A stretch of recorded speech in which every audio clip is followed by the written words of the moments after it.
Hey, why are you not sleeping yet? It's late. I can't sleep. You haven't told me you're starting yet. Then I will tell you. You want to hear The Little Match Girl? Yes. Okay. It was a fiercely cold night. Snow fell from all over the sky. A little girl with bare feet is wandering in the dark night.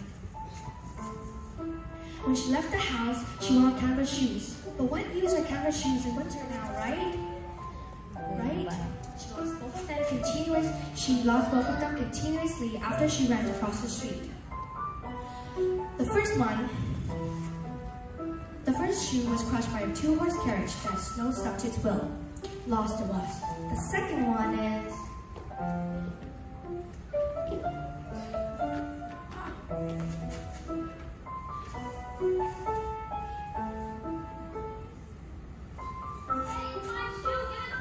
No, I will use you to make a product for my dog. No, stop!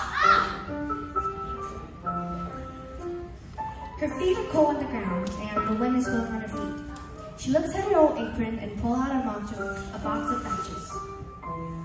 She tried to find a place with a lot of people passing by, but it was so cold, all the passers-by walked very quickly, and no one paid attention to her offering.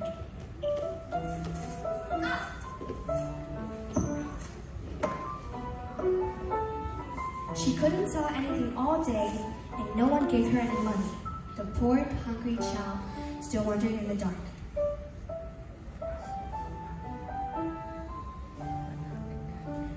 The windows of every house were brightly lit, and the streets were filled with the smell of roasted goose.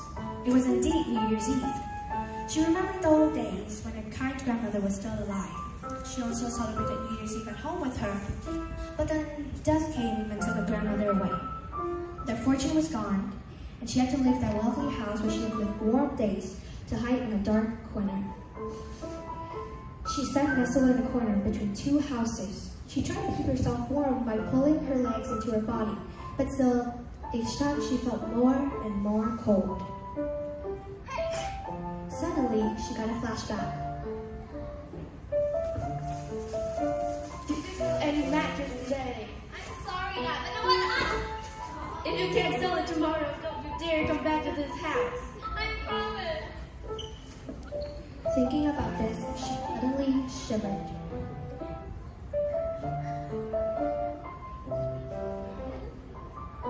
Wait, how about I light up a match to relieve the cold? Just like that, the match seller lit matches on the wall 3 times. She saw one after another. The first one was fireplace. The second one was a scrumptious dining table. The third one was a beautiful Christmas tree. She tried to reach her hands to touch an ornament, but it was all a dream. She returned to the cold, dark, and miserable reality when the matches went out. Suddenly, a shooting star flashed across. Someone probably just died because Grandma said when there was a shooting star, it meant someone just returned to God. I miss Grandma. She said that to herself. So she decided to strike another match against the wall. Just then, in front of her was her grandma.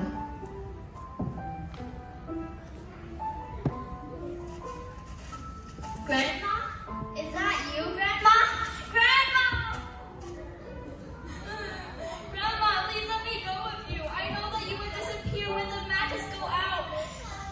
Just like the fireplace, the roast goose, and the Christmas tree. But please don't leave me. When you haven't returned to God, you said that if I was obedient, I could see you again. Grandma, please don't leave me. Grandma! Ah! So she decided to lit all the remaining matches I in the have back. to keep Grandma back. She wants to hold her grandma back. Matches one after another shine like the middle of the day. She's never seen a grandma so happy and beautiful like this. Just then, her grandma appeared and took her granddaughter's hand. Then they flew high and high up the sky. No longer hungerness, cold, or sadness to threaten them. They've returned to worship God. On the first morning of the new year, Silk covered the ground, but the sun rose high and clear in the pale sky. Everyone happily left their houses. On a cold morning in a corner of the wall, people smiling lips with matchboxes and burn around. The New Year's crowd all walked past. They ignored her and glanced. The poor girl who froze to death. Hey, why are you crying?